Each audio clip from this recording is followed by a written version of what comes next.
start like reading poetry or something. That'd be great. Anyways, okay, AJ. So pretty basic question, but if you had to summarize it or explain it to someone who was confused about why you want to be a writer, why do you write? Why is writing important to you? So I've always felt like I'm good at thinking. Like I'm good at putting thoughts together, really good at communicating those thoughts, and like I think about big concepts like being human and art and politics, what it's like to be a woman, girlhood, the intersections of girlhood in my country, and like I feel like I have so much to say, and so having so much to say combined with thinking well, combined with being able to write, I was like, you know what, I should really put my thoughts out, because my English teacher this semester told me something. She said, AJ, you know that quote, everyone's entitled to their own opinion? I feel like everyone's entitled to your opinion. And so like that really summarizes the reason why I have all these mediums in which I write. And that's it. That's awesome. Awesome, yeah. I mean, you kind of answered this, but like, what do you feel is like your purpose? Maybe not even as a writer, but as a person. That's a big question. But what is your goal like with your work, I guess? Okay, so as a black woman, especially as a dark woman, especially as a dark woman with all these identity intersections, I don't really see a lot of people like me.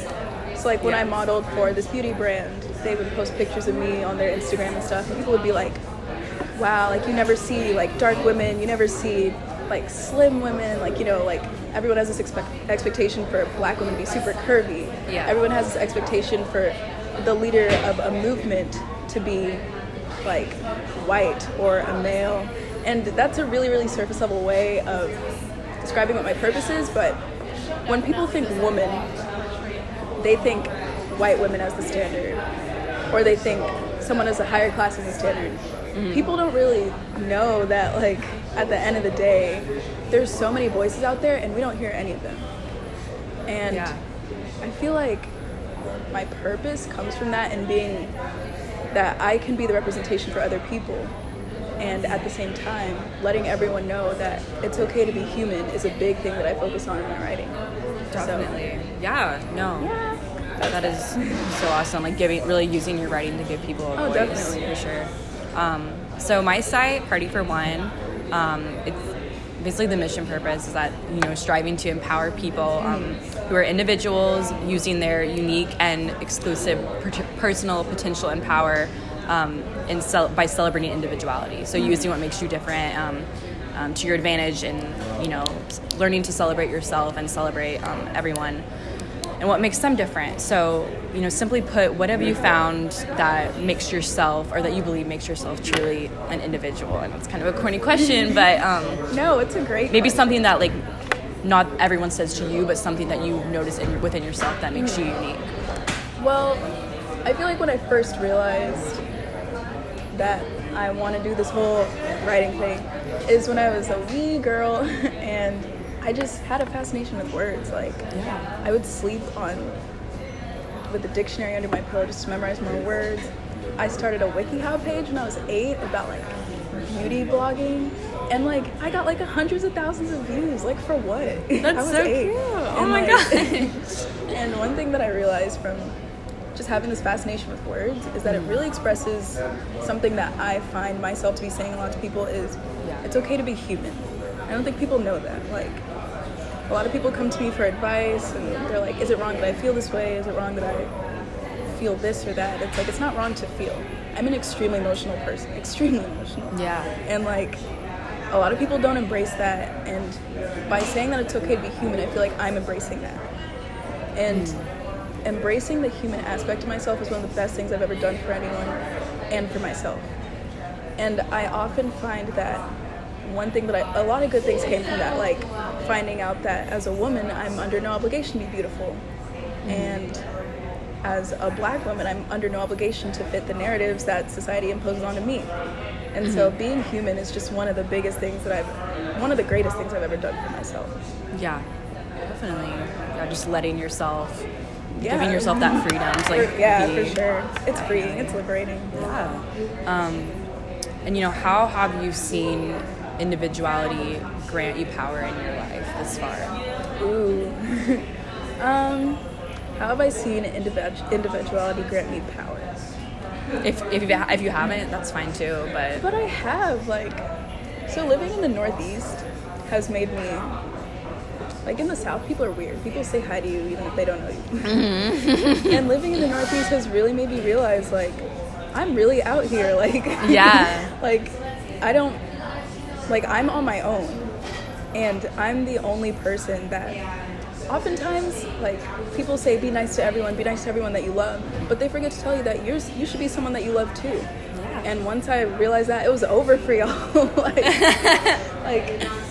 I've been really focused on identifying with my authenticity.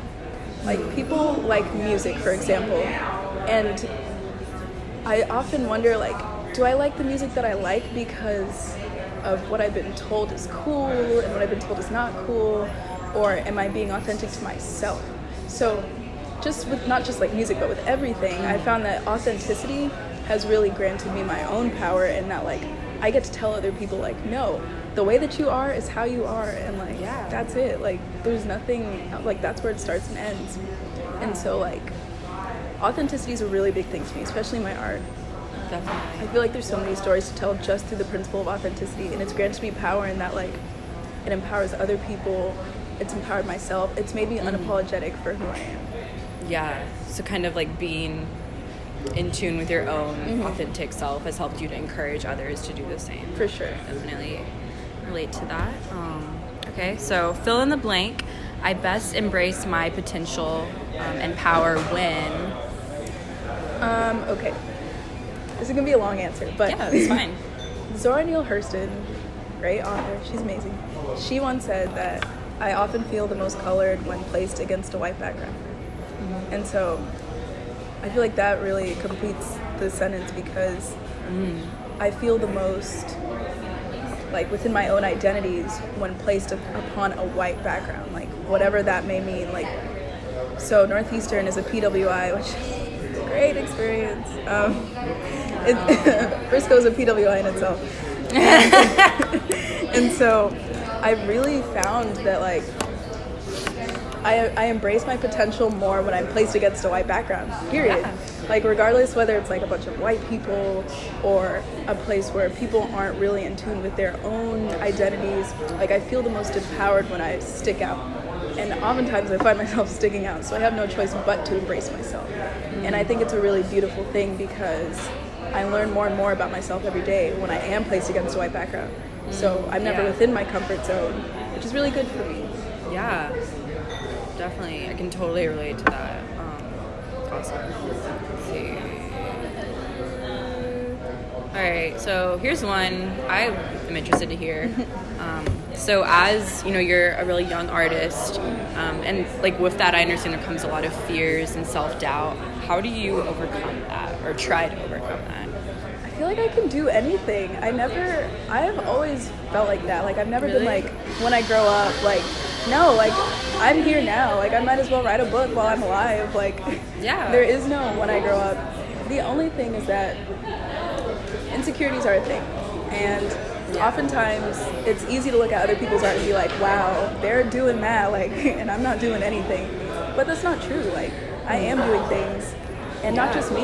Everyone is an artist in their own way. I feel even if you're not an artist, that's your identity. If you feel you can't put color down on paper, you can't put words down on paper, you can't put a film together, that's fine. Everybody is okay in their own way. And owning my okayness is so important. I can draw, but I can't I can't do portraits and stuff like that. Yeah. But owning my okayness is a really, really, really big thing that I had to learn in 2017. Yeah. Because, I ran track and I was really, really good at it. And then I got to high school and I started competing with bigger districts and stuff.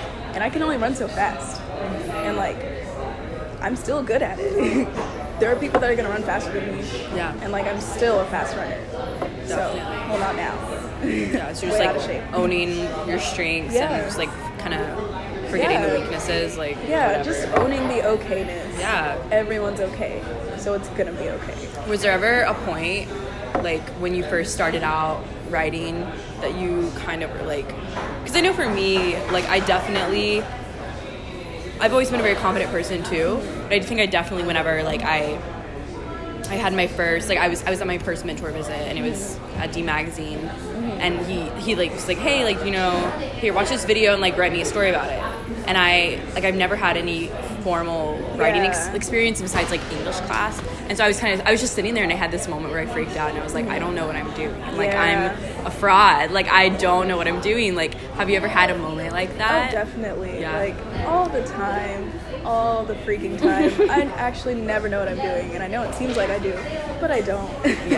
And like nobody actually knows what they're doing, like literally nobody. So that makes me feel even more confident, like well, nobody knows what they're doing. But I've had moments like that, like when I started out with Frisco Style, I didn't know what was considered, like I didn't know if I was able to put my own voice into it. Like writing to be consumable versus writing to be proud of yourself, those are two completely different things to me, and I'm still trying to find myself meeting myself in the middle, because I'm always gonna have an audience. But Frank Ocean is so freaking cool in that, like, he makes art for himself and he dips. And like that's what I'm trying to do. Like writing for Frisco Style has made me realize that like there is a threshold that I have to cross in terms of writing to be consumed versus writing to be like, you know, proud of my own art. And audiences vary all the time. So that's my like safety net, and that an audience is gonna vary all the time, but I know that there's gonna be someone looking at my work that's like, I can identify with this, and that's who I'm writing for. So definitely. Yeah, I know my mentor, he's writing like news content, but it's funny because he's a very humorous person, and you can tell things are written by him, by his voice, and it's really neat. Do you think, and you may not have a preference, but do you prefer writing kind of sort of maybe opinion-based editorials, or I don't know, like self-narratives, like instead of, I don't know, writing for like hard news, like for a newspaper? Like, is that kind of like, when you think about where you want to head, is that kind of more like definitely opinions? Definitely opinions. Writing for, it depends on what the news is. Writing for the newspaper is great and all, but I can't put too much of my voice in it. At the end of the day, my voice is always going to be there, and that's a satisfying feeling. But I can't put my 2 cents in there, and I love putting my 2 cents in everything. But sometimes, like, it doesn't need to have my 2 cents. Definitely. But something I've also been kind of straddling the line is with my poetry slams, writing to read out loud versus writing on paper to read on paper. 2 completely different things. Like 2 completely different things. And like when you read things, you apply your own voice onto them. But when you hear me say it, you know that's AJ.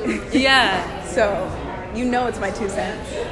So it's just like writing. I started writing so that I could put my voice out there. So I'm going to feel more comfortable where I can put my voice. That's awesome. And it's great that you're like, you know, you've really explored in different mediums and what it means to be a writer. So your poetry and then news, and I mean there's like so many facets to that. But last question, how does Addae practice self-celebration or self-love, whatever you want to call it? Oh my gosh, this is okay. How do I practice self-celebration? So those are 2 completely different, like self-celebration, self-love, like which one? Self-celebration. Like how do you celebrate yourself? I celebrate myself by investing in art that looks like me, that feels like me. So sophomore year of high school, I went to an all-girls private boarding school in North Carolina, freshman and sophomore year, but sophomore year particularly. When did you move here? Well, I've lived here from when I was 7 to when I was 13 when I moved away. Oh, you went to board, it was boarding school, okay. And then after that I was like, okay, I'm going back. So junior year and senior year, I did at Lone Star. Okay. But I took this class called Renaissance History, and it was the best thing ever. I love Renaissance art. I love it so much. I knew everything about it. So I went to Italy. I studied all the art. It was so much fun until I realized a year later that I can't be investing in art that doesn't look like me or feel like me all the time, because the more that I consume that, the more that I don't feel okay about myself. So I went on this detox where I'm only gonna look at art that looks like me. I'm only gonna read poetry about marginalized voices. I'm only gonna consume art that feels like me, which means I had to cut out Renaissance art because I don't look like that. And they weren't painting for me. So that really helped my art a lot. It made me feel like my art was valid. My words are valid. I stopped reading poetry about that stuff they give you in English class about the girl with the long blonde hair and stuff like no, that's not me. So. And it really made me feel valid about my art. And at the end of the day, that's my self-celebration, because I belong here. When you're walking on the street and men won't move for you, you gotta not move for those men.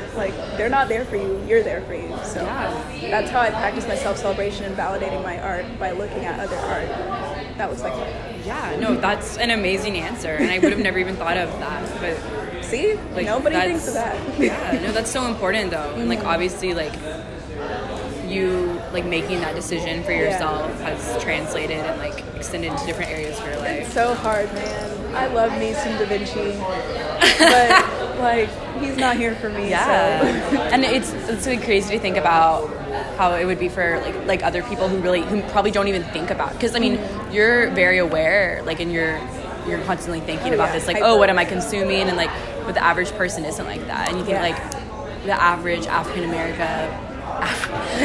American living in Frisco, Texas isn't how much media am I consuming with Black people in it? You know what I mean? That's not something they're thinking about. So that's definitely something that you're obviously maybe could bring awareness to. Actively consuming art versus passively consuming art, it's crazy how much it changes the way you view it. Definitely. It's good stuff.